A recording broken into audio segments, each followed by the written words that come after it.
So in the last video we looked at converting data types with inputs and outputs. So we're going to build on that a little bit more for this topic, and this is known as casting, which is basically where we're going to change the data types from one to another.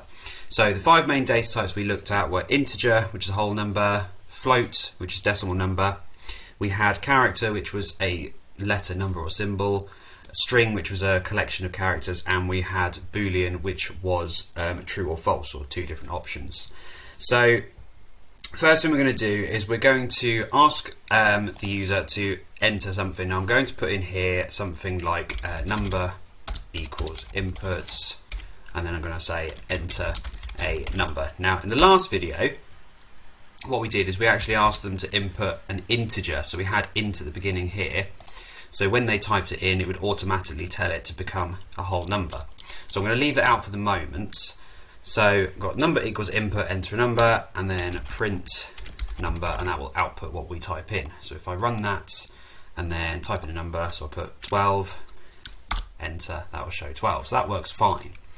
Now at the moment, that is actually stored as a string data type, which we've talked about before. Strings always have speech marks around. So if I wanted to adapt this code and now put number 2 equals input, enter another number, and then I wanted to add those two together. Now if we did this previously with the int, that would be fine. But what I'm going to do here now is I'm going to put print number and print number 2, and if I press run, type in a number, so I'm going to put 12 again, and this time when I enter another number I'm going to put 34.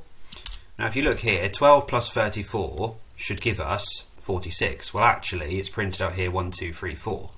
And the reason for that is because it's stored these data types as a string. So it thinks that 12 and 34 are actually words, and it's just joining the words together.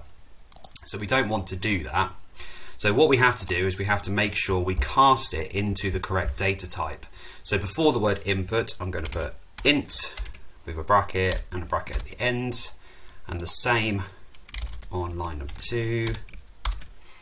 And if I try running it again now, so we've got 12, the first number, 34 this time.